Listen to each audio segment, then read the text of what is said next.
This is Matt Hurt at Obsessive Viewer on Twitter. This is Tiny at Obsessive Tiny on the Twitters. This is Mike at I am Mike White on Twitter. And this is ObsessiveViewer.com's The Obsessive Viewer Podcast.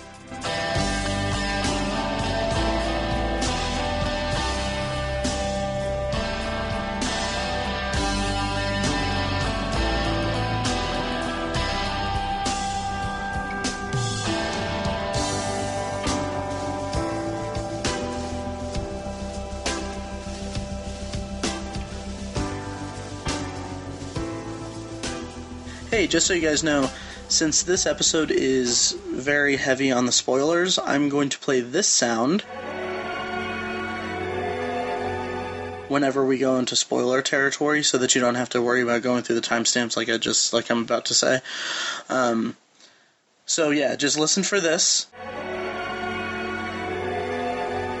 And then if we're talking about a movie that you haven't seen yet, check the show notes to skip ahead. So thank you and enjoy the show. Hey guys, welcome to the latest episode of The Obsessive Viewer. We're a weekly movie and TV podcast that covers a specific topic, be it genre, trope, movie, or show, each episode. You can find back episodes at ovpodcast.com and find the corresponding blog at obsessiveviewer.com. How's it going, guys? How you doing? It's so great. Phenomenal. Nice. Very nice. Yeah. I have a few announcements before we get started with this week's topic. First of all, Loudlike, who gave us our theme song, they just released a new EP. It's on iTunes. I'll put the link in the show notes. I don't have the title of it readily available, but... The shape we were in when we arrived, where we no longer are. That is ridiculous. There we go. Love you guys Loudlike. so much, but wow. Yeah. It's a head-scratcher one, but I'm excited to check it out. I'll ask them where they got it. Nice. And then a bunch of other announcements. First of all, I did a guest appearance on our Friends at the Nerds You're Looking For podcast. It should be up by the time I post this, so I'll put the links in the show notes, but I got to talk about Agents of S.H.I.E.L.D. and went through my revised top 10 list with them. And then also, next week, I will be on the Cinema Rolls podcast. It's these two guys in Michigan and I think Boston now. They get together each week and they talk about movies and stuff, and I'm going to be a guest on it, and I'm really excited about it because they're really cool guys. Cinnamon rolls. Their grading scale is actually like a frosted roll or a regular roll and plain roll. It's really clever. I like it a lot. Love it. And then finally, also our friends at Intermission Podcast, they had their first celebrity guest interview that I just listened to, and I'm super psyched for them. It's Lily from TBS's King of the Nerds TV show. So check that out. I'll put links to all this in the show notes and all that stuff. But Intermission. I'm sorry. But today we're talking about notable movie deaths. Yeah, this is sweet. Yeah. We figure it's, the cold months of January. Nothing better than talking about a little death. Right. So Jar Jar Binks brought about the death of a franchise. Yeah, it's dead. It sure is dead. Yeah. The death of people's imaginations. Mm-hmm. I don't know. I can't. I can't. I just wanted to get a Star Wars joke in The there. Gungans are a noble people. They're some kind of people. Yeah, but no, we're talking about notable movie deaths, which obviously this is a very spoiler-rific episode, so we're going to try our best to gradually go into the spoilers. So I mention this all the time, but check the show notes for timestamps if you want to navigate past the spoilers, but we'll give you a warning ahead of time for each individual movie that we will spoil. Bruce Willis was dead the whole time. Oh, you son of a bitch. That's what we should call it. This is our Bruce Willis was dead the whole time moment. No, that's like twists that were pretty clever, but then the director never rose past it. That's the episode that we'll do that for. Wow. Yeah. Well, actually, It's a lengthy title. It is. Anyways. Gotta get that SEO traffic. Okay, so who wants to go first? Go ahead, man. Do you want to go first, Matt? Sure. Do it. Okay. I'm really excited to talk about this one. okay, spoiler warning, everyone. Danny Boyle's 2007 movie Sunshine. I'm about to spoil it, so go ahead and switch to a different time in the episode or whatever. But I wholly recommend this movie because it's one of my favorite movies, so definitely watch it. Having said that, in 2007, Danny Boyle released Sunshine, which was not that I don't know if it was critically well received, but it did not have a long run. It was just ignored. It was totally ignored, and so undeservedly so, because it's one of my favorite movies. And even with kind of a polarizing third act, it still resonates with me, and I still love it. And what I love about it, first of all, just as a brief review of the movie, just the character building in it. It's a group of astronauts on a ship headed toward the sun to push a bomb into the sun to kind of reignite it, in no uncertain terms, because it's fading and all that. And then they have the standard sci-fi trope of they find a mysterious signal and they have to go divert their mission, all that stuff. But what is so great about it is that it has such an eclectic group at its core, and the movie builds them so well in the first 5 or 10 minutes. Every line of dialogue just speaks something about each character. You get a very fine introduction, and from there it's just amazing. But the notable deaths, what this movie, with planning this episode, we're like, okay, well, we'll do this movie and this person's death, this person in this movie with this person's death, or whatever. And then for my notes, I have Sunshine, f***ing everyone, Right? Take your pick. Yeah, because everyone, literally everyone dies in this movie, and it's a funny anecdote that, but if we're doing spoilers, not everyone. In terms of the human race. Exactly. Yeah. Everyone on the ship dies. Yeah. And it's funny because apparently 20th Century Fox released it, and they in the lead up to it on their official website, they had a section of the website dedicated to each character's death. Wow. And it pissed off a lot of people because they were like, "Oh, okay, now I know that this person dies, and it's literally everyone on the crew. But what I love about it is each person gets kind of their own death and their own moment of glory. Kappa's big one is at the end where he pushes the bomb into the sun, and they have that kind of on the nose but still just visually beautiful science versus God or science versus creation kind of moment where he's essentially touching the surface of the sun. And then everyone else just has their own moment. One of my favorite parts of any movie, of any science fiction movie, is the captain of the ship, Kaneda. His death scene is so great because it's such a noble thing where he and Kappa, played by Cillian Murphy, they're on the front, they're on the shield of the ship. That after, not to go into too many specifics about the details of the plot, but they're fixing some panels, and they find out that they can't do it, so Kappa goes back to the ship, and Kaneda stays on the ship, and then he just burns up, and it's just this intense moment that's all just punctuated by fucking John Murphy's amazing score. It's so incredible. But I love this movie. You guys talk. We could just do a whole episode about Sunshine right now. Do you want to? Hashtag commentary track. And it's poignant that you bring up Kaneda because he's the first one to die. Yeah. Yep. And that's really sets the tone for the rest of the movie. Things don't really get better from there. No. With the exception of course, they save all humankind. That's kind of that's kind of nice. Yeah. But for the characters, they kind of die. But yeah, that is arguably the most notable death. Yeah. Maybe. Totally. Yeah. Because it kind of sets a tone. Yeah. Obviously, Kappa saving all humankind. Right. I think that one's pretty notable. Kind of a big deal. Right. Anyways, he touches the sun, but whatever. Yeah, you know. He's kind of like God, but whatever. I don't get into it. Mike, what did you think of Sunshine? I loved Sunshine. It was one of those ones.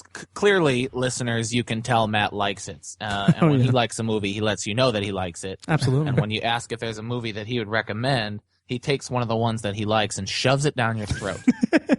Oh, I have a funny story about that, but go ahead. Shoving things down my throat? No. Well, I have another story about that, but it's not so much funny. Anyway, so he recommended this movie when we were roommates, and I saw it a couple years later, and I just loved it. It was I hate how underappreciated it was, just kind of like we were talking about. Who described it to me as like Armageddon but good? Who said that? It wasn't me. I don't know. It's Armageddon but good. Yeah. Nice. Yeah, it's a phenomenal movie. Yeah, it was actually like a couple years after we were roommates, because I remember because I blind bought it because the trailer was so good, and I really liked Danny Boyle and Alex Garland. Yeah, who wrote I guess it. if it was 07. Yeah. But I remember it was funny because I bought it, and then I bought it on DVD, and then I was so excited about it. I think I bought it for Tiny for like his birthday or something, and then I bought it on Blu-ray because I was like, I need to watch this on Blu-ray because I just got a PS3, and then I think I had to buy it again on Blu-ray, or I had it recalled, so I had to order a new one from the manufacturer. So I have like that. Yeah, I have like several copies of this movie between DVD and Blu-ray that I've purchased. I don't know if we've ever mentioned this on the podcast, but there was one time where you and I set up our laptops and we each played the DVD on our laptops and synced them up to perfect. We did do that. Oh my God! And we were just talking about how me and Mike did that. Totally copied that from me. Oh, really? Well, and Matt. Oh my God! You did that with friends, right? Yeah. I completely forgot that we did that because it's like, wow, that's the thing that binds us all together, the three of us. Now me and Mike have to do it. Right. Complete the triangle. Wait, why am I not being invited to your viewing party, bro? Because you've already done it with each of us individually. Yeah. Oh. And then for the last one, the three of us will all do one. Yes. Yeah. And we'll record. Anyway. Life goals. Yes. Yeah. Really swinging for the fences there. So yeah, Sunshine is fantastic. And I mean, the score is one of my favorite scores ever, really. So Mike, what's your first movie? My first movie, it's kind of weird. I'm going to go, I think, chronologically. And I bring this movie up because it's the first movie that dealt with death that I ever saw, or at least remember seeing. I considered going way back to E.T., but E.T. doesn't really die in the end, he comes back to life, so that didn't really count. Mm-hmm. But I remember really getting into the movie Home Alone, and so like being into the Macaulay Culkin thing, and when My Girl came out in 1991, I was really excited to see it. And so my mom, kind of early spoiler alert. So it was 91, came out in November. So I was 5. And my mom rented it for us. We rented a lot of movies, and that was kind of our Friday night thing. But I remember her sitting me down and kind of warning me. Now the little boy in this movie dies at the end. Do you think you'll be able to handle that? Turns out I wasn't able to handle that. The movie, I don't think is very well received either, or at least remembered the way I think it should be. It's pretty freaking cute and pretty well done. Impressive cast: Dan Aykroyd, who everybody loves; Jamie Lee Curtis, who I'm in love with; Anna Chlumsky, who was kind of out of the limelight for several years, but is making her way back. So anyway, Anna Chlumsky is the titular girl. Who is the daughter of Dan Aykroyd, who is a funeral home director. And so she kind of lives at the funeral home. And Anna Chlumsky's character, Veda, which is just perfect, meets Macaulay Culkin, who plays Thomas. And it's kind of like first love, young love. And so they meet cute, I guess you could say. And kind of, it's a little too short to be coming of age. And then so Macaulay Culkin's character Thomas, they kind of foreshadow early on that he's allergic to bees, and they're doing a funeral toward the end, and Thomas dies. And so this girl Veda is dealing with the death of her mother, and dealing just with death in general because she lives around it. And then her first love, this boy Thomas, dies, and it's just a very for a family kind of movie. It's rated PG-13. It's a pretty powerful movie, and it's I love that it's a little deeper than a lot of family movies that came out. It's everybody remembers Macaulay Culkin for Home Alone, but his performance in My Girl is just pretty spot on.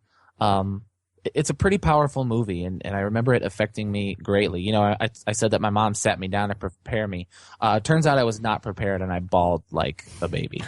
Did you guys remember this movie? Oh, totally. Oh yeah. Had a big impact on me as a kid. Yeah. Really quick, is it at the end of the movie that he dies, or is it halfway through? I thought it was like halfway through. Yeah. It's pretty much at the end. Yeah. Huh, interesting. Maybe the attack is halfway through, but he doesn't die too. Yeah, I have it seared in my mind. I remember when she finds out and she's like she's sitting on her bed crying and stuff, and I was like, oh, I feel sad now. But yeah, I don't know. Tiny, how do you feel about My Girl? That's just a funny sentence. It is because I'm so alone.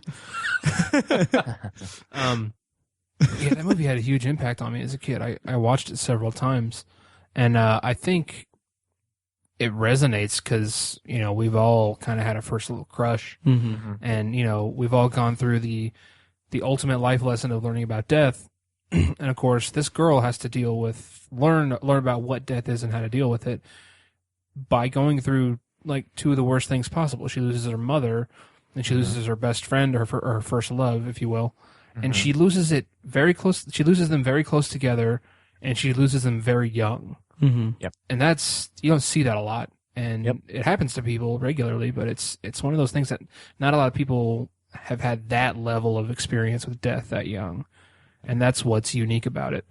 And yeah, it really stuck with me. I think at the time I was kind of developing the first time I saw it.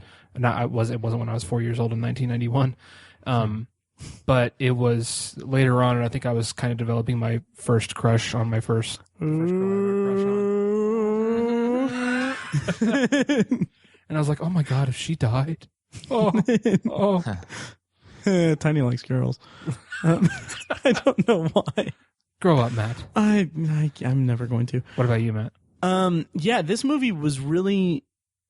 I remember it being one of those movies that we watched all the time because it was on like HBO or something. Oh, that's a terrible movie to watch all the time. I know, right?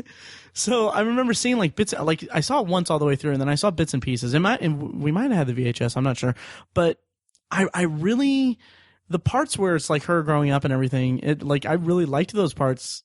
And then just like, I don't remember the death really affecting me that much. Like, I don't remember bawling my eyes out, but I remember just feeling like intense sadness. And it might be one of the first movies where it elicited an emotional reaction to me, like that and that movie Radio Flyer were both movies that were... Radio Flyer. Yeah. Yeah. I need to see that again. But anyway, so yeah, it was really, really strong with me, that whole dynamic. And I also thought it was really cool that she lived in a funeral home, which... Mike, how does your wife feel about this movie, having worked in a funeral home?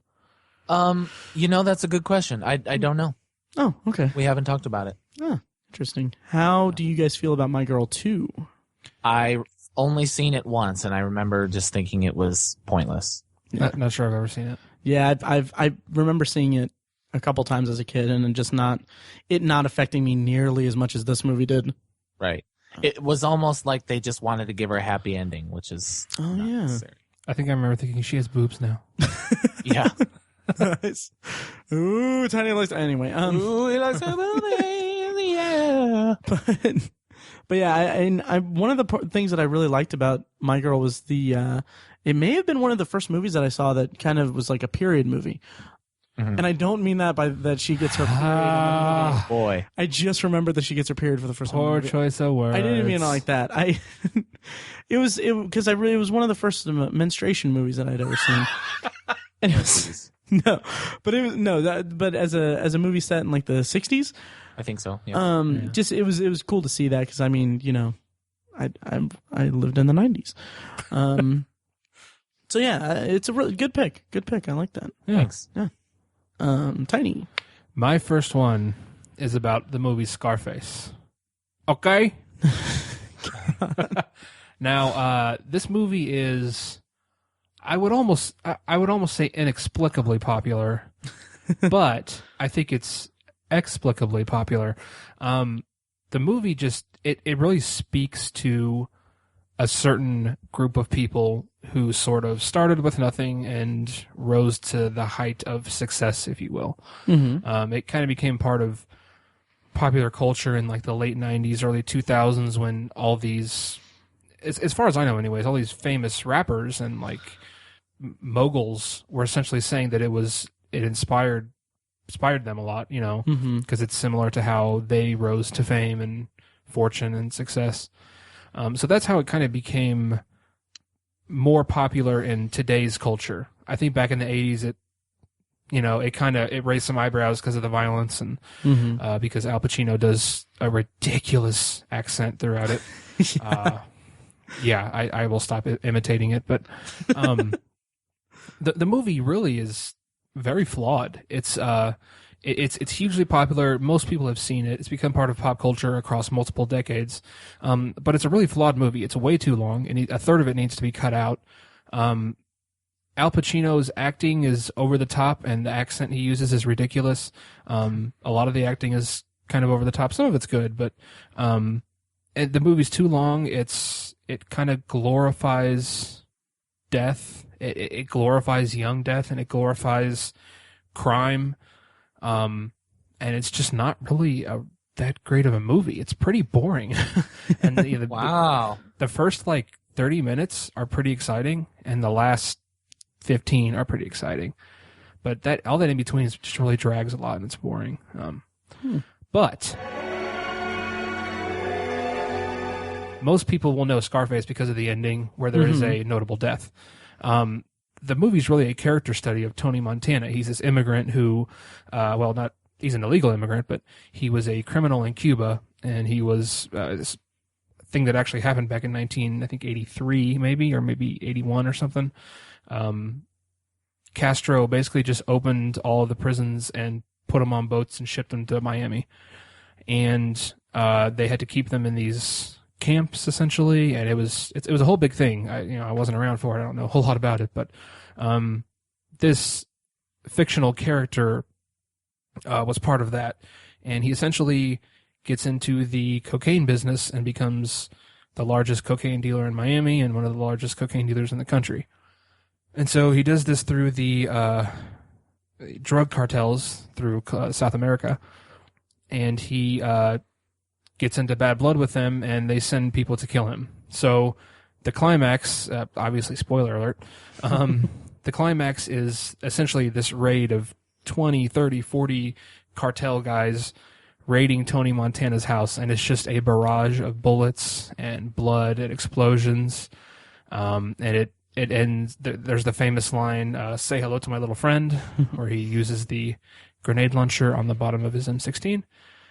Stuff like that. And it ends with Tony Montana standing on this balcony, and he's essentially saying to all these guys, "Come and get me." And he's hopped up on so much cocaine that he's being shot multiple times. And eventually this guy slowly creeps up behind him, puts a shotgun to his back, and shoots him, and he falls off the balcony into a pool, a fountain that was on the first floor, and the water turns red, and it's about as climactic as it gets, and then it slowly fades away. It slowly pans out and fades to black. That is a really awesome ending, and it's a really cool death. I mean, talk about going out in a blaze of glory. Like, when you think blaze of glory, think of this. Like, this is what that is. Of course, it's a pretty stupid reason, really. That's what's funny about it. And I forget, what is in the pool, it says, "The world is yours." The world is yours, right? Which is, there's some allegory in there. Who knows? Sure. Yeah. Yeah. What do you guys think? So excited about it. I know. I'm not a big fan of the movie. I'm not either. Yeah, I haven't seen it since I was in high school, and I think at that point I was like, Master P isn't in this movie, so I don't care. Master P. But it made like $65 million worldwide total, so it didn't do too bad. Oh, I didn't know that. Yeah, it actually won the opening weekend. It was number 2 under Sudden Impact, I think, and above Terms of Endearment. I thought it was a flop. No, I guess not. I had no idea. But yeah, and I don't really have much to say about it. Just that it's iconic. I think it's iconic in popular culture, but I don't think it's very iconic for its film merits. Exactly. Very well. That's what I was trying to say. Oh, nice. I wasn't paying attention, but it is. It's actually a Gap movie from me. Oh, really? Oh, fudge, dude. Only I didn't say fudge. I'm sorry, man. I didn't know that. Oh, it's not like I didn't know the ending. Right. You didn't know? No, it is. Okay. It's not a problem at all. Yeah. And it's not even in my list. So I guess if we consider Gap movies we want to see, that's not really a Gap movie. Right. Yeah. I'd say keep it. I was talking about movies with a student today, and he called it one of in his top 10. Really? Oh, wow. Yeah. Huh. Yeah, the movie just speaks to people. A certain group of people, it just speaks to them, and I can't really take that away from anybody. You know, if it speaks to you, then it does. You know, that's fine. So, Matt, you know our roommate freshman year, Colin, that was like his favorite movie. Oh yeah, it was, wasn't it? Yeah, I miss Colin. Yeah.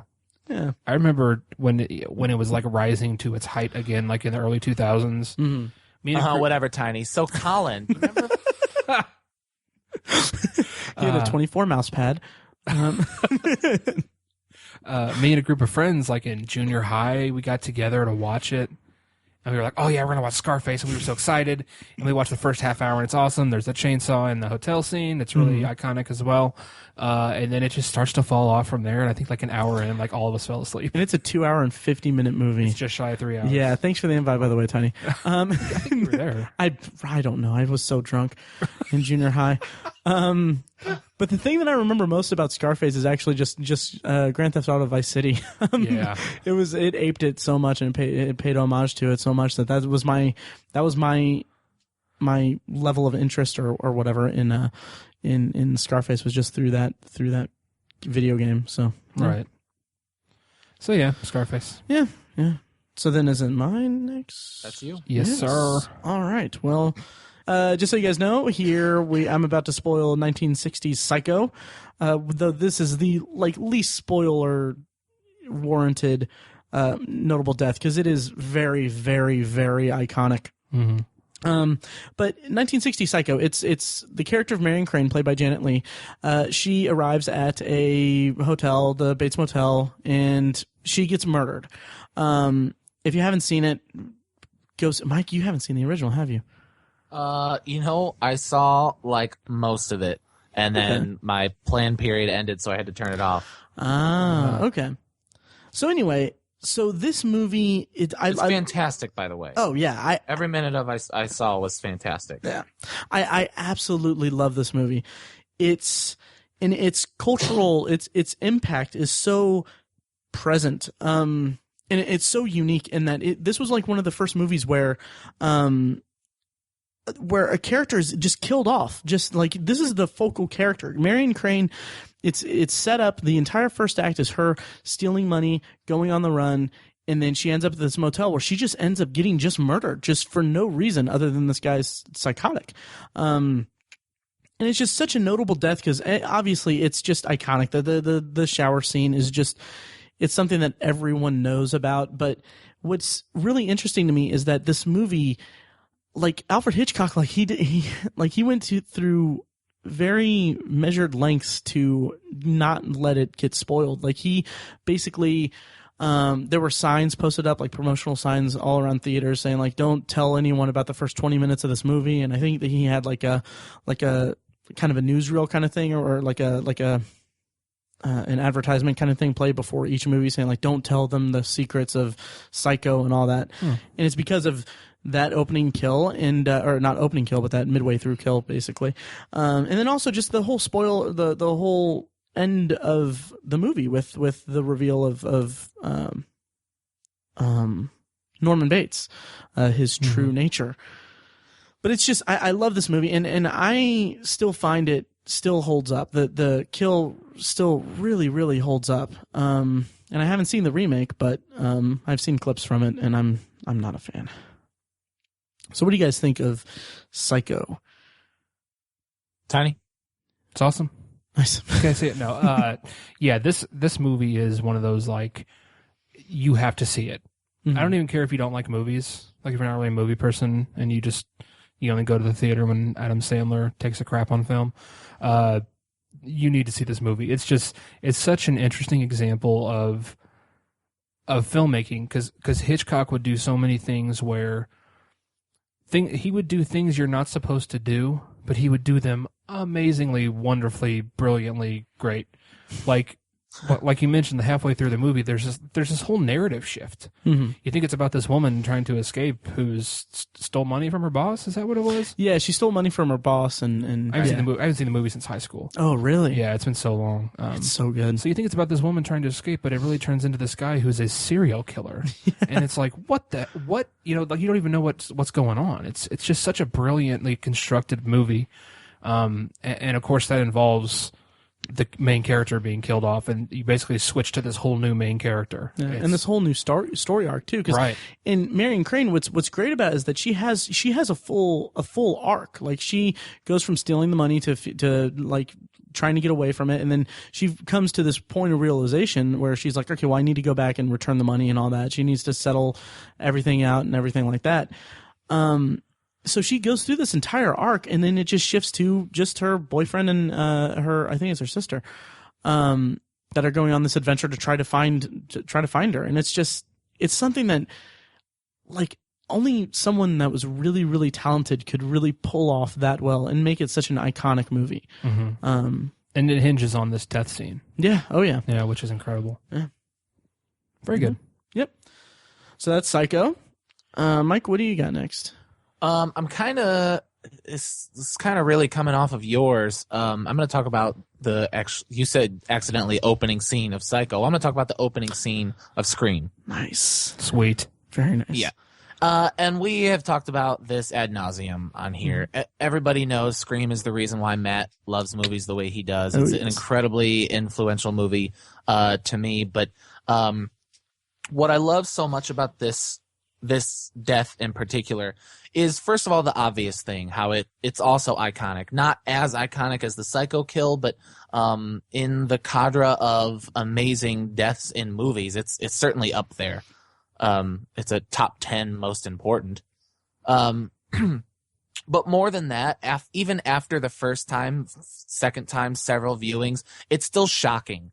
And I think because the movie is a comedy, and Kevin Williams says it's a comedy that just happens to be scary, that we forget at times how scary it can be, especially that first time we saw it, how scary it was, and really how kind of gruesome it is that you see Drew Barrymore's rubber insides. But you do, and I almost forget every time I see it how much of that death you see, and it's pretty crazy, pretty impactful. But just the whole scene for me is pretty creepy. I remember the first time I saw it in its entirety. Actually, Matt was when we lived together freshman year, and it was chilling. I remember my heart was racing the first time. And it's Scream. It's a movie that people laugh at and laugh about. And it's still people still talk about it. It's been copied since, and it copied Psycho. So it's iconic and deservedly so. Oh yeah, and it's so effective. Even if you're not scared by it, if you're not like jump scared by it or anything, just the way that it builds tension with the juxtaposition of the phone call going through with the popcorn popping is just so intense, and it really drives how it shifts from being kind of this comical, kind of like flirty phone call to just this terrifying end of this girl. Yeah. I just think it's really, really well done. Even to this day, it's one of the best openings for a horror movie that I've seen. Absolutely agree. And I'm probably the lowest fan of the three of us of this movie, but I still love the movie a lot. I think it's fantastic. And this scene in particular, Matt mentioned the tension. The build to it is as good as anything else in the whole horror genre, in my opinion, anyways. And just the way that it's structured is so brilliant. It's literally like going up the side of a mountain with the tension, and then just everything from all the way down to the way that the house is laid out. Like right now, I could draw you a floor plan of the first house, the first floor of that house, just the way that it's laid out. There's the French doors that go to the backyard where the pool is, where the boyfriend is set up in the chair, and then there's the big, huge wraparound porch on the front. It's just just a perfect construction for that scene to play out. The way that the kitchen's laid out, there's a huge island in the middle. It's just perfect. It's just a perfectly constructed scene for this type of death. It was really brilliant from a filmmaking perspective and from a marketing perspective because Drew Barrymore was a big name at the time. Yeah, was it? Yeah, and they killed her off in the first scene, and it was marketed that she would be a big point of the movie. Right. It's just brilliant to me, and it's actually something tiny that Sean Ryan and FX mimicked with the pilot of the S.H.I.E.L.D. Yeah, because they had the character that gets killed in the S.H.I.E.L.D. and had him focused in the previews. Spoiler alert again. Well, yeah. Well, they don't know what character it is. Yeah, true. So yeah. Scream is just incredible, and it's something that the opening scenes of the subsequent movies just couldn't really get on that level. No. Try They as tried. they might. Yeah. Yeah. Yeah. Great movie. Oh yeah. Great scene. Tiny. Yes, my numero dos is American History X. Obviously, big spoiler for this. This is the climactic scene of the film. Someone dies. So if you have not seen American History X, please shut this off right now and go watch that movie first of all, and then come back because that movie is probably in my top 20 favorite of all time. Nice. Which is a terrible mess of a list I have constructed in my mind only that doesn't really exist. But the movie is phenomenal, and I think a lot of that can be chalked up to the performances. Everyone focuses on Edward Norton, and they should because it's arguably his best performance. I think it's his best. But I think Edward Furlong deserves a lot more credit. If you have not seen the movie, it is about a pair of brothers. One of them is older, and he commits first of all, he's a neo-Nazi. He's a skinhead, and he commits this act where he kills someone. Talk about notable deaths. Jesus Christ. It's very hard. That scene is very hard to watch. Yeah. That is not the one I'm referring to, but that is also a notable part of the movie. Mm-hmm. And so Derek is his name. That's the character played by Edward Norton, goes off to prison, and he sort of imparts this knowledge of this, I wouldn't call it knowledge, I call it ignorance, to his younger brother, played by Edward Furlong, who also kind of follows in his footsteps and becomes a skinhead. So it all culminates at the end of the movie. Throughout the film, Edward Furlong has been sort of going toe-to-toe with this kid in his school, this black kid in his school who's also in a gang. And it culminates in the end with after Derek, played by Edward Norton, has told his younger brother that their way of life and their way of thinking is incorrect and it's wrong and it's not the right thing to do. Literally hours later, when he goes to school, he gets gunned down by the black kid that he's been building tension with throughout the movie. And it's just so unbelievably sad because the characters both go through this up and down. You know, we see into the past where Derek Vineyard gets all these seeds of racism planted into his mind, and it's just fed by this hate and this need to hate things, and it turns into this racism, this strong racism that's so powerful, leads him to kill someone. And he passes that on to his brother, and he's just headed down the same path. And they both have these epiphanies that what they're doing is wrong, and it's such a feel good moment.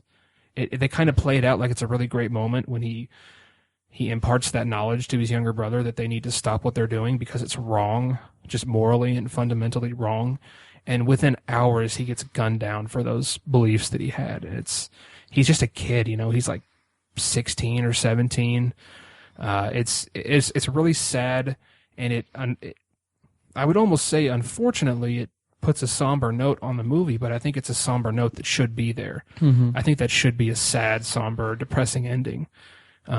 It's, you know, it tells you not all endings are happy. Sometimes you have to pay the ultimate price for your actions. Right.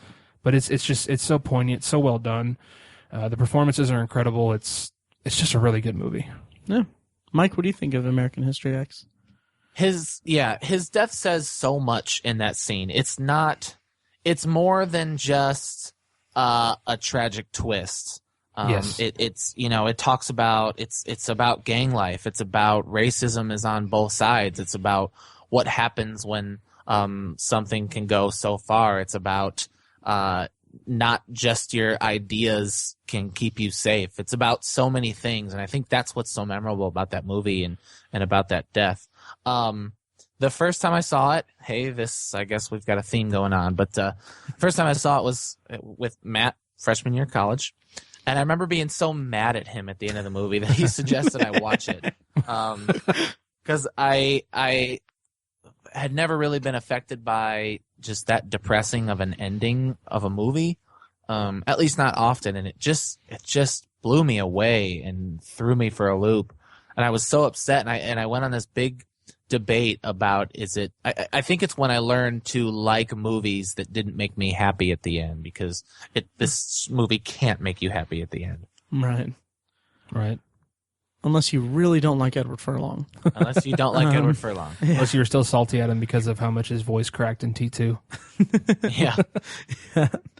I really like the way that it's set up, and there's so much like setup and misdirect to leading up to this point of the movie, because like Tiny, you mentioned that the kid that eventually guns him down is kind of like there's callbacks to him throughout the movie, and I think there's like one scene where you see him, but the rest of the movie, unless I'm misremembering, it starts out with like he's like they have that little altercation in the bathroom, and then the kid says something like, just reference something about bringing the heater. Yeah, referring to the gun. Right. So and then throughout the rest of the movie, you get like scenes where like a car is kind of driving by the house, and Edward Norton the entire time thinks that they're coming after him because he just got out of prison, and he his former gang members know that he's not that way anymore, so he thinks that they're going after him when it's actually this kid that's about to murder his brother. I think that's just really well done, the way that they juggled that kind of, it's a misdirect sort of. That misdirect is so well done, and it really shocked me. It's a shame because apparently the director, there was an altercation between the director and Edward Norton. Like, Edward Norton's notoriously hard to work with. The editing. He always bitches about the final edit of movies. Yeah. And I think he wanted to have I think Edward Norton wanted to have final cut or something ridiculous like that. Yeah. But the final product is just really, really, really good. Do we know in particular what he didn't like? I think there was supposed to be a different ending originally. It was the very last scene was supposed to show Derek Vineyard looking in the mirror and shaving his hair off again. That was supposed to be the final scene, and I think it had something to do with that. That was taken out to make it so you didn't quite slit your wrists. Yeah. Jesus. Yeah, that would have been awful. I wouldn't have liked that very much. But yeah, by all rights, that's how that story should end. It should end that way. I mean, 9 times out of 10, that's how that 7 times out of 10, that's how that story ends in real life, In a movie, him shaving his head again? No, with Edward Furlong dying. Yeah. I was wondering, That's what. Sorry, I should have clarified. But yeah, that's with Edward Furlong's death. That's how that story really should end. I mean, that's kind of how it ends in real life, I would think. Right. But in movies, we're used to the happy ending, and we don't get it in this movie. Right. So, it's just awesome. Yeah. Yep. And I'm so happy, Mike, that I could affect your movie watching in such a way. Yeah, without you hating me. No, not at all. I understood. I just didn't like it. Yeah, I understand. That brings it back to me then. I'm about to spoil Saving Private Ryan. Saving Private Ryan. A couple people die. A couple people. Just a few. The worst beach scene ever. Not what I was expecting when I thought it would be a fun. Piranha 3D. That's true. No, but this movie is just so incredible on a multitude of levels. I mean, it created a tone of filmmaking, of war filmmaking, that just in general, it redefined the way that filmmakers film war scenes. People tried to capitalize on it for about 5 or 6 years after. Oh yeah, and it's just. And it wasn't glorified, and that was what made it so great. And one of the, I mean, you talk like I mentioned with, I mean, like you talk about like movies where fucking everyone dies in it. Yeah. I mean, pretty much the only people that survive out of the core group is Upham and Ryan, and then also the other guy, Edward Burns. Oh yeah, yeah, I can't remember his name. Anyway, and I mean, this movie has throughout the progression of it. I mean, they're trying to find this soldier. You got Vin Diesel in it, but an enjoyable Vin Diesel, and enjoyable, yeah, yeah. But and each character kind of goes through this each character that dies has this like moment to shine. Also, kind of a running theme with me, but it's executed so well. No pun intended. But the movie's climax is them defending this bridge because they're about to blow the bridge, and they have a bunch of German soldiers kind of coming down on them, and then they're waiting until the opportune moment to blow this bridge and all that stuff. You've got it's like a handful of people. Like it's a very small group of people, and they all get like just slaughtered and everything. And the one notable death that I want to talk about, and there are many of them, like Barry Pepper's character, his sniper in the bell tower. I was like that death affected me. It was just, I don't know. And I mean, he was such a badass because snipers are inherently really cool in movies. Anyway, but the death I want to talk about is Mellish. Adam Goldberg, his death. Oh my God, this was like a haunting movie moment for me because he has like this like hand to hand like fight with this German. Like he's like one of the higher ranking Germans in the outfit that it's attacking them, and so they're fighting and all that stuff, and then he just like they set it up early in the movie that he finds Mellish finds this Hitler Youth knife and he has it with him, and then like he tries to get it, but then it's unsettling me just to talk about it, but the German soldier gets it and then he just presses it into his chest slowly. And there's like, and Upham is, or not Upham, but Upham was at the bottom of the stairs. And Mellish is like saying like, no, wait. And it's so just genuine. And then he just like the soldiers like telling him like, shh. And like just saliva's pouring. It's such a just unsettling scene. And there's no music. No. And it's stuck with me so much. And I was just so affected by it. And then, of course, like I said, Jeremy Davies, Upham is a coward, and that's his character arc in the movie. But it's just such an intense and really heartbreaking scene, and just really sticks with me. How did you guys feel about Saving Private Ryan? Oh man, that's a loaded question. But to speak on the whole climactic scene of them defending the bridge. That's one of the things that I just love so much about Steven Spielberg is his dedication to quality, because I think a lot of filmmakers, when they got to that moment of that kind of story, they would turn the defense of that bridge into basically just a collage of scenes. Essentially, it would be what am I trying to say? It would just be a quick little thing, 5 minutes long. They'd show you little clips from this battle, but they would focus mainly on Private Ryan and with Captain Miller, and they'd focus on that. Everything else would be kind of ancillary in the background, and it'd be 5 minutes long. That'd be it. But this is like 20 minutes long, and it's like there's 10, 15 minutes of planning before. I'm talking about runtime, not, obviously. Right. But it's like, it's this whole thing. He dedicated so many resources and time to filming this amazing scene, part of the movie, essentially. It's just so amazing that he doesn't cut corners that way. You could say the same thing about Schindler's List when they evacuate the ghetto of Krakow. Because that originally, I think in the script, that was supposed to just be a few minutes of a scene, but it's like 15 minutes long, and you see Oskar Schindler and his, I think, mistress, I don't think that was his wife, watching from the hilltop, and they see all the muzzle flashes from the windows, and that's another example of his dedication to exploring every detail of an event. So that's kind of off topic, but you can't just bring up Saving Private Ryan and just talk about one thing. But, right. But I think that's your example of Mellish. Mellish. That's a good example of a notable death. It's just the way that scene goes. Because I think a lot of people like that character because he's responsible for a lot of comedic relief throughout the movie. Yeah, I think a lot of people latched onto his character because he was funny and he was what the film needed at different times. Mm-hmm.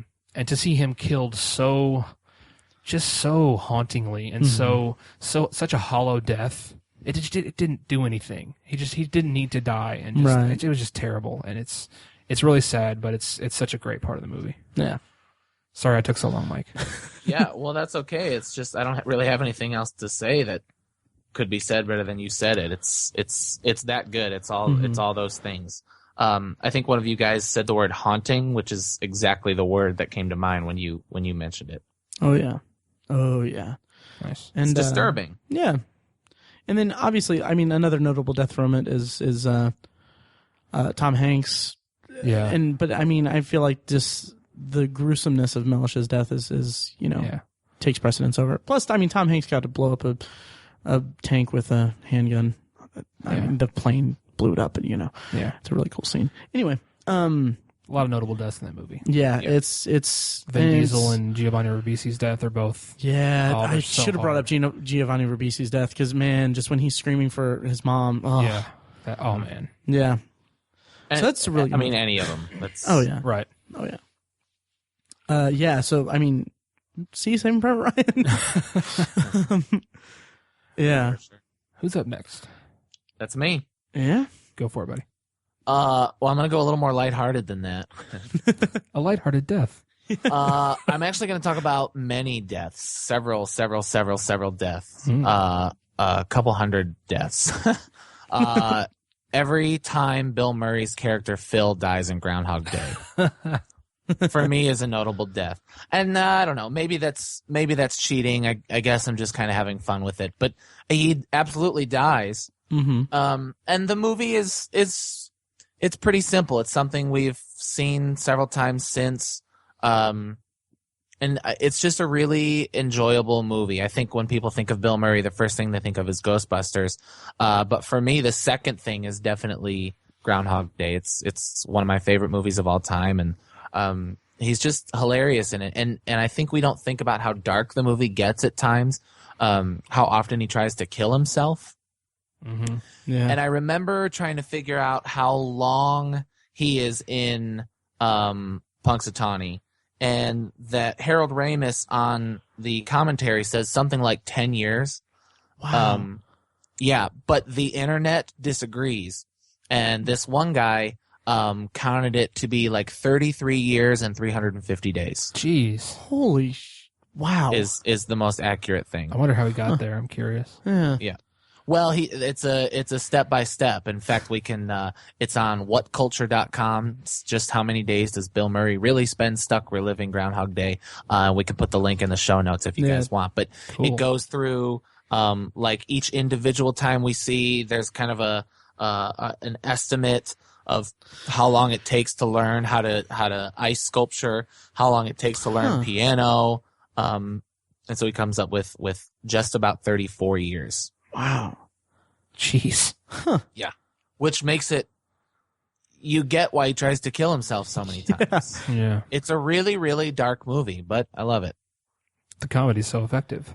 Yeah. Oh yeah. And when confession time, I just got around to seeing this movie for like the first time, like maybe 2-3 years ago. Mm-hmm. Oh wow. Yeah, and I was really, really surprised at how dark it got. Like as soon as he started trying to kill himself, I was like, wow, this is not quite what I expected. It was a very pleasant surprise because it's really affecting because you're so invested in this character and the comedy of it that when it takes those dark turns, it just kind of hits you in a very specific spot and it really elevates the movie.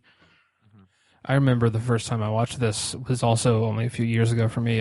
I can tell you exactly that it was June of 2011. because I watched it when I was recovering from having my tonsils taken out. Later that day, one of the wounds broke open and I lost a pint of blood. Yes.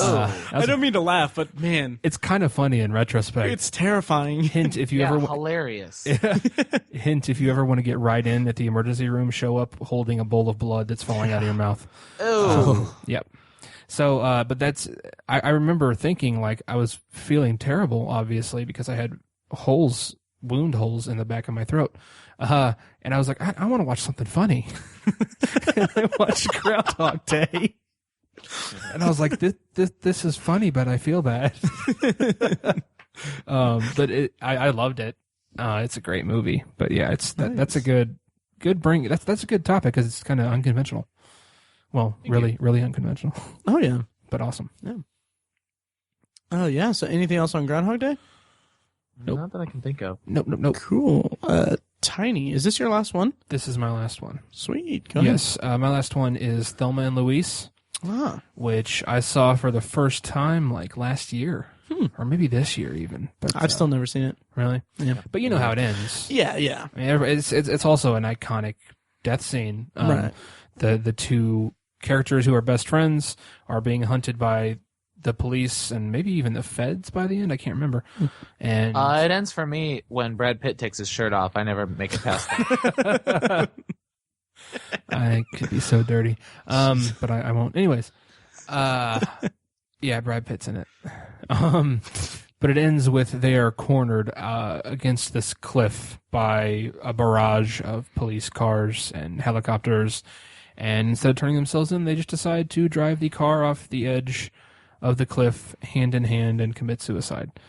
But it's kind of beautiful, really, because the context is this Gina Davis's character was sort of naive and was kind of put into this situation where a man tried to rape her. Mm-hmm. And Susan Sarandon defended her and tried to get this guy to leave her alone and get away, and she ends up shooting him. It's in self-defense, but they kind of make the argument that this was a different time, and a woman shooting a man doesn't look good, and she kind of rationalizes why they need to run as opposed to just trying to justify this completely justifiable death to the police.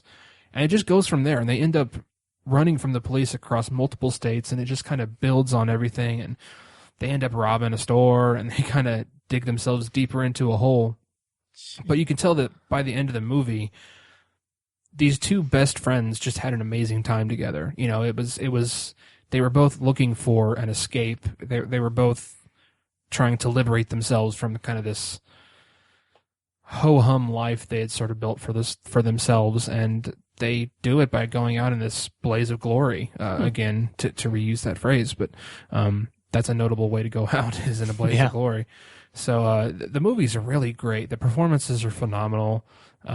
It's just a fun movie. I don't think it's a woman's movie just because the two main characters are women. I think it can be very easily relatable to a guy, because I have friends who I'm really close with, and it's kind of just about friendship in the end. So it's a great movie, and the death scene is just, it's awesome. Nice. Have you seen it, Mike? No, I've never seen it. Damn. It's a good movie. I put it off for so long because I thought it was like a kind of a chick flick, or like a movie for women. Obviously not chick flick, but just kind of a movie for women. So I think maybe that's kind of why I avoided it. Just thought it wasn't really for me. But I don't think it is. I think it's just a great movie. Yeah. Yeah, I'll have to circle back and see it. Yep. I'll have to. Definitely. I can't think of a pun for that. Anyway. That's probably for the best. Yeah. Yeah, so that wraps it up for the movie deaths topic, doesn't it? I think so. Yes, sir. All right, so let's do some potpourri then, guys. If this is your first time listening to the episode, potpourri is the section where we talk about whatever we want, as long as it smells good, things we're watching, things we've watched, things that we're looking forward to, news, all that stuff. And I don't have anything for potpourri readily available. I was going to bring up Agents of S.H.I.E.L.D. I just talked about on the Nerds You're Looking For. Although, you know what? I'll go ahead and mention it. Agents of S.H.I.E.L.D. I just finished the first season. It's part of what, like, I really, really liked it, first of all. And I was very surprised by that because I watched the first 5 episodes when it aired, and I wasn't really that crazy about it. But then, I mean, once it gets going, it really gets going, and it's really fun, and it really adds a layer to the Marvel Cinematic Universe that kind of like a layer of atmosphere, I guess, to it. That's just, it's really enjoyable. And while I was watching it, and I'm shooting myself in the foot here because now it's going to be on record that I'm going to do this, but I'm going to, in the lead up to Age of Ultron, I'm going to review all of the Marvel Cinematic Universe things. Wow. Oh my. So yeah, look forward to that. Good luck. My. But yeah, it's a lot of fun. One thing that I wasn't too crazy about was the characters of Fitz and Simmons. They're two scientist characters. They're really great characters, and the dynamic between them is really fun, and it's very kind of network TV ish, but it works well in that context of the show. But throughout the entire season, throughout the entire series, people refer to them as Fitzsimmons, and it just bugs the shit out of me. Yeah, that's bothersome. It's pretty dumb, but the rest of the show is just it's a lot of fun. It's takes a lot of the wit and humor from like Joss Whedon stuff and applies it to a TV format. Like, well, obviously he's known from TV also, but that wit and that from the Avengers is carried over into it. I think his brother is like one of the showrunners of the show. So yeah, it's a lot of fun. It's on Netflix. I'm wearing a Firefly t-shirt right now. I noticed that and I was going to comment on it, but I didn't want to break up the episode. Nice. Yeah. Mike, what do you got for Potpourri? You want to go next? Yeah, we're recording on Martin Luther King Jr. Day. Yes. And last Thursday I saw Selma. What'd you think of it? It was really, really, really fantastic. Nice. It's interesting because we how do I talk about this in a sensitive way? Last year gave us 12 Years a Slave, which was a movie about race that still resonates today. Mm-hmm. And I called it the most important movie of the year, and I wasn't the only person, right? I mean, it was the Best Picture winner of last year. And Selma also deals with race. And what's interesting about it is even perhaps more than 12 Years a Slave, the themes in it resonate today. The whole point of Selma is to show that we haven't come as far as we think. We've made giant strides thanks to King Jr., but we're still not quite there yet. But I ask myself, is this a best picture? Is this the best picture of the year? Did I feel the same as I felt in terms of sensitivity to race and kind of what you're supposed to feel about this the way I did about 12 Years a Slave? And I just didn't. There's a step missing, and I'm not sure what it is. I think some of the script is a little slow. The man who plays Martin Luther King is great during his speeches, but in the quieter moments, I think there's something left to be desired. And I think that might be why he was snubbed. You know, there's been a lot of talk about how the Oscar nominees this year are very white, noticeably white, white male. Exclusively white, I believe. Yeah. What's that? Exclusively white. Exclusively white. That's the word I was looking for. Yeah. And so he, his name slips my mind, but the man who plays Martin Luther King Jr. was not nominated for Best Actor. And I have yet to see Bradley Cooper in American Sniper, but based on performance, I was not blown away by him in Selma. Mm-hmm. So I don't know. I kind of get it. The movie, like I said, it resonates and it's poignant and it's effective, and it is exactly what we need to see today. A movie that is about a time period that's 50 years ago, from 50 years ago, still resonates today. It's important, but as a work of art and entertainment, it just didn't hit home the way I think a Best Picture should. His name is David Oyelowo. Yeah, that's the one. I couldn't pronounce his last name. Something like, I don't know if that's right, but it's something like that. Yeah, he played the teacher in Interstellar. Yeah. Anyway, Yeah, and I haven't seen the movie or anything, but to speak to the kind of outcry about the lack of minorities in the nominees, I mean, I don't. It's. I mean, obviously, we can't comment on it with any like. I mean, we're three white guys talking about about movies, but it kind of doesn't bother me. But it's like, all right, well, I mean, if a performance didn't garner the esteem of the Academy voters, which I mean, at the end of the day, it means absolutely nothing. Just the Academy Awards are trash anyway. Check out our Academy Award nomination showcase here in a month. But anyway, but I mean, it's just sets like, okay, well, I don't know how to say it exactly, but it's like, should performances be judged based on the ethnicity of the people performing it, or should it be judged by the integrity of the performance? Exactly. I don't get the outcry. I don't think there should be an outcry. Like, sure. Well, okay. here's the outcry. The outcry is it's directed in the wrong direction, right? It's directed toward the Academy. And as much as we dislike the Academy was doing their jobs. The outcry, the problem, and this is a problem, is that there are not good roles for people of color and women. Yeah. That's the problem. True. Sure. And that is a problem. Yeah, absolutely. Yeah, that's a good point. Yeah. I mean, there are two possibilities, and they are both very possible. Either the Academy is just kind of prejudiced, or they legitimately just did not think that it just so happened they didn't think that any of the performances that happened to be portrayed by people of color were worthy of a nomination. You know, and that's not racism. That's not prejudice. That's just an opinion on art. Right. And so both of those are possible. It could be that they're prejudiced and just didn't want to nominate any black people. That's a possibility, but which one is more likely? I think, because I mean, the last time, I think someone said the last time that this happened was like the late 90s. Oh wow. So I was like, you know, I don't know. I just don't think that's. I don't think it's showing racism. I don't think it's showing that they're racist. I think it's showing that just kind of happened that way. Right. That's my opinion. Yeah. Personally, I think that there's incredibly prejudice against Jake Gyllenhaal. Yeah. Yeah. I mean, you know. I can't wait to see the movie though. Oh, I mean, I'm excited to see the movie. And it's very well done. Yes. I don't mean to give it a hard time at all. Right. It's very well done, and I enjoyed it thoroughly. I think was this past weekend like the opening for the wide release of it?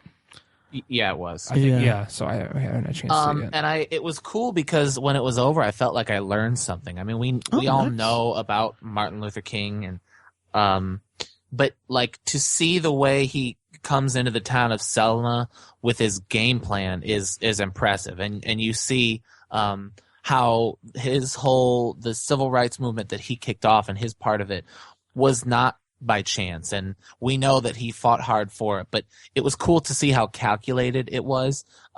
There's a scene where he comes into town early on and he meets some freedom fighters that are already in the town of Selma, and they're kind of apprehensive to him being there, and he comes in and it's almost like a war room scene, like they're planning this peaceful war, and it's pretty impressive. Again, not the movie, but what Dr. King did. the historical context. Exactly. Nice. Cool. Yeah. Tiny. I have a similar topic. Well, it's similar in that it's Oscar time, and I saw a movie that's nominated for Oscars. Nice. And I none of us saw it before we talked about our end of the year episode. I saw the movie The Imitation Game over the weekend. Nice. It is really good. Really? Loved it. I've heard mixed things, but go ahead. I thought it was really good. I think there are certainly flaws in it. Benedict Cumberbatch, favorite actor, awesome, love him. I don't think he was better than Eddie Redmayne. Okay. So I would still, I think he was nominated, wasn't he? Benedict Cumberbatch for Best Actor?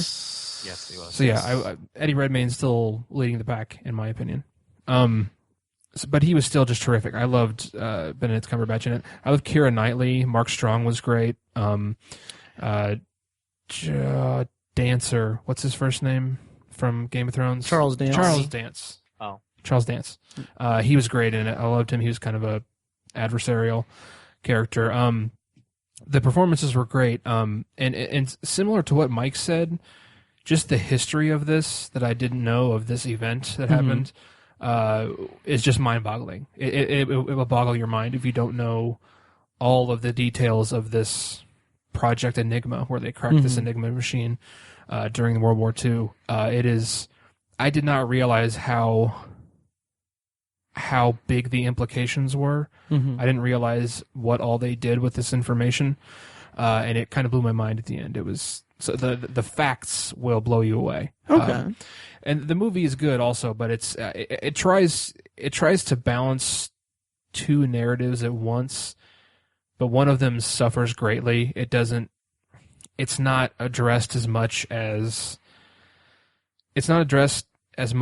until the end, and they kind of use it as a bookend, but it wasn't presented as one throughout the movie, I guess. Okay. I'm not sure if I'm doing this justice, but yeah, it's tough because you don't want to spoil. right, and it sounds like it, but that's okay. Yeah, they try to make this commentary on a civil right that people should have, while also telling us the story of how these people had to go through the worst moral decisions that anyone can go through to crack this thing and end the worst event that's ever happened in human history. And they try to balance those two, and I think one of them suffers for it. So it was an imperfect movie, but man, is it really great. I love the performances. The script was really good. It was filmed really well. Just a really good movie. I highly recommend everyone sees it. Is that nominated for Best Picture? I don't recall. Yes, it is. Yeah, because I was thinking of, because I know Foxcatcher wasn't. Right. Yeah, because another thing I'm going to commit myself to on the blog is I want to review all the Best Picture nominees. So look at that at obsessiveviewer.com. Yeah, I'm really excited to see The Imitation Game. Yeah. Yeah. Have you seen it yet, Mike? No, I have not. Okay. We're seeing American Sniper this weekend, and Nice. I might try to squeeze in Imitation Game this weekend. Nice. I might try to squeeze in one or two of them this week, like after work. I want to write the reviews that I have of the movies I've already seen. But anyway, yeah, I thought I had another piece of potpourri. I've been watching the Star Wars movies. Yeah. Yeah. And you love it. And how's so that much. going? You know, it's funny because, again, another blog thing. I impulse bought the Star Wars Complete Saga Blu-ray set over the weekend, and I've just been going through it and all that stuff, and I'm planning on writing a full review of it on the blog sometime around maybe Thanksgiving, so I can have myself some time to really dig into it. Oh my God, he's lifting up the sleeve on his he has a Star Wars tattoo. I don't. He has the Rebel insignia on his left shoulder and Slave Leia underneath it. Oh, well, that I'll have. But no, and it's funny because Thanksgiving, huh? Yeah, well, for Black Friday and stuff. That's all, behind the scenes here. But a couple things kind of struck me about. I don't know why Black Friday stuff is a thing. Why are you? What Star Wars have to do with Black Friday? Oh, because people are going to start shopping for Halloween or holiday stuff, and they'll be like, "Oh, wonder if they'll Google like Star Wars or something." Probably. Okay. Yeah. I don't know. But it's really just an excuse for me to go through it because I'm going to have to watch each movie like 3 times. I think you should post it like the week before, like December 10th. Yeah. Because the movie comes out December 18th. Well, that's the thing. It's one of the things that struck me when I bought it was like, yeah, okay. Like, and I said this, so I was like, good job, Matt. You just spent like $90 on a Blu-ray set for movies that you're not really that crazy about, that are about to have a resurgence of yearly movies. And like it says the complete saga, and Disney could just take them and they could release the exact same set with the original trilogy. Yeah. And I would just be, hope that happens. oh God, I would be so, I would be happy because, I would love to see that. Me It's like, too. I had like little like sarcastic things while watching the original trilogy the last couple days. Like, oh God, I wish I could have been in the theater to see Boba Fett in A New Hope. Or hilarious. Anyway, but rewatching the original trilogy, man, I I've been very vocal about how I've not really I don't have as strong a connection to it as everyone my age seems to. It didn't define my childhood and it didn't really spur anything, but my God, these movies. I mean, just watching the first one, I mean, it's so intense how much of an impact it had on film and on entertainment as an entire medium. Because I kept thinking, like, for some reason I kept thinking, okay, I've seen so many movies that are clearly influenced by Star Wars. Clearly, the filmmaker, like, I've read interviews where people are like, "Oh yeah, Star Wars was my thing in. That was the thing that spoke to me the most." And I was like, I wonder what would happen if you go back in time and just erase Star Wars. Like, yeah, it would fundamentally change the way the entire movie industry at this time. I think, like, I mean, entire careers would be gone because they wouldn't have the inspiration of that, and the entire fandom. I mean, it is without question one of the deepest and largest fandoms in entertainment. And just, I kept wondering, like, would something else have filled that void? Did this fill a void or something? But as the actual content in the movies, I'm enjoying them more and more as I keep going through.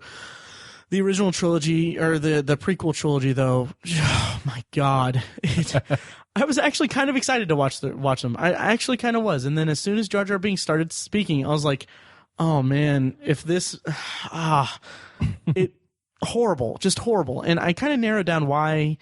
I think one of the, like, people talk about how, oh yeah, Jar Jar Binks is just an abomination and incredibly racist and so just stupid, and how, like, all the acting is really wooden, all the dialogue is just really horrible and stuff. But I think the thing for me in this rewatching it and everything, and I'll probably talk more about it in the blog post eventually, is that there's no central like group in the prequels. Like the original trilogy is really effective and thrilling because you have Han, Luke, and Leia throughout the trilogy, and it's just a very strong thing to factor on. But Chewie racist, and Chewie, and R2D2 and C3PO. But then with the prequels, it's like you have just origin story, and just nothing to really latch on to. We didn't need. Oh yeah, right. Absolutely.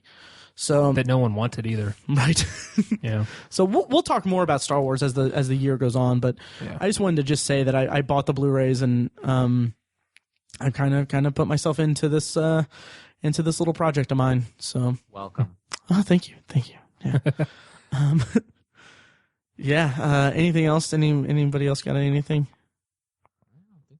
Real briefly, I'll say I'm getting more into TV this year after all the movies last year, and I'm reading more and stuff. But I started off with I'm in the process of watching the first season of Orange is the New Black. Oh, nice! The original from Netflix.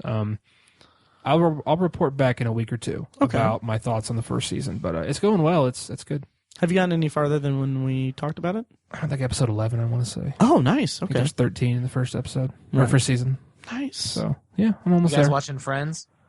No. I'm doing it as like my background show basically because I know the show backwards and forwards. Yeah. We know.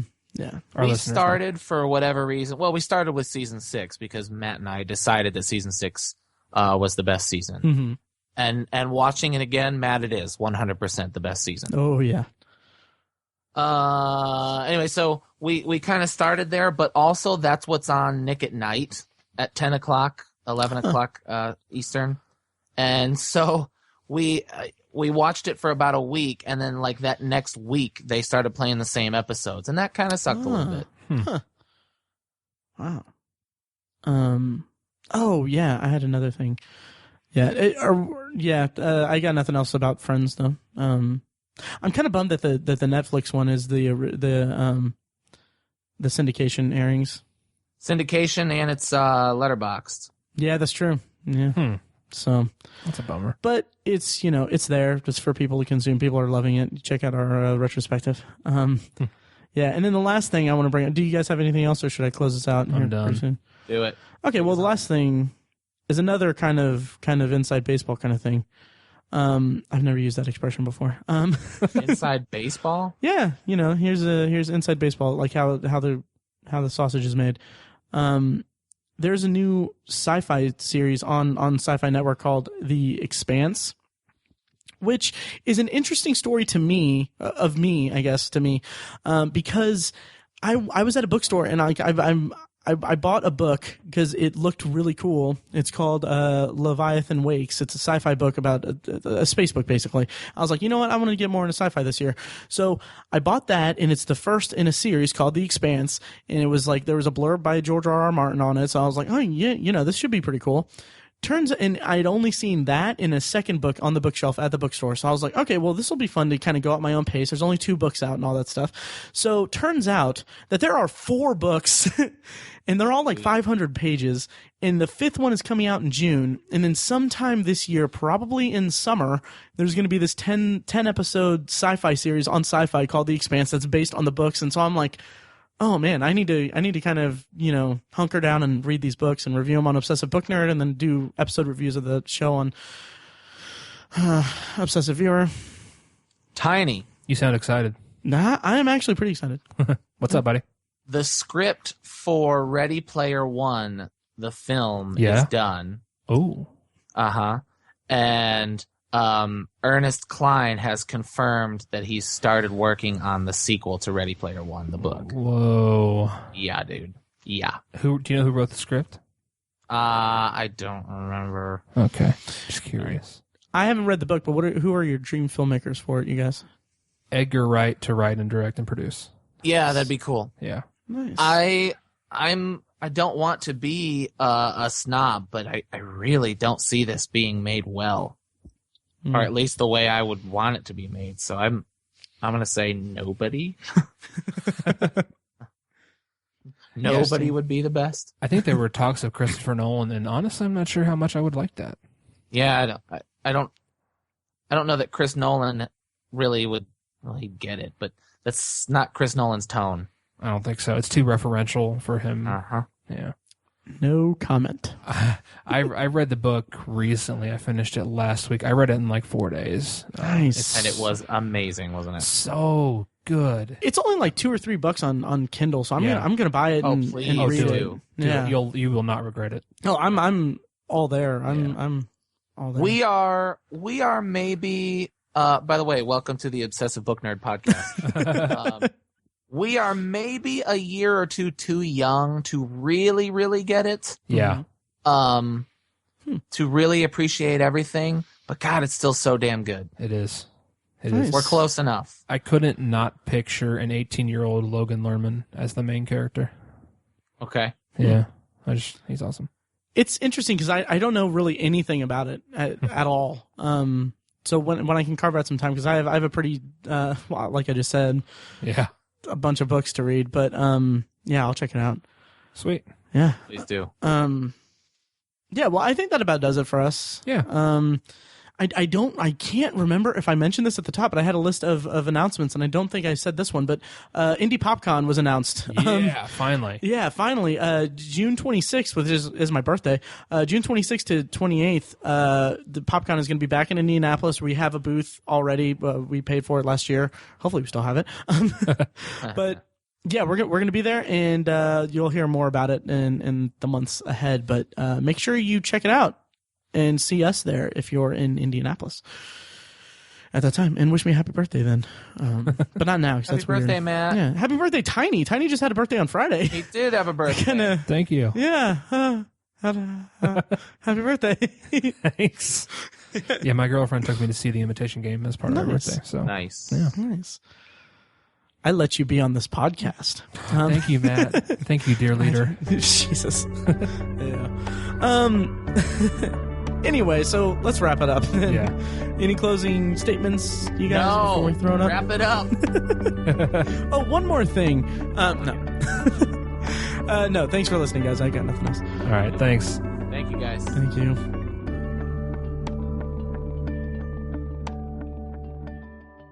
Any other new business before we get cracking on it? Nope. Let's crack it. Nice. Okay, good. Because I want to get finished early because I need to find out what's going to happen with these this clone army. Clones. Yeah, we know. I just need to find out if Anakin's gonna hold Padme the way that he did on Naboo. I'm sorry you have to watch it. Why are you watching them? The review. And it's funny, honestly, I'm gonna watch all of them multiple times. Like I said, this is my Halloween the complete collection for this year. Yeah.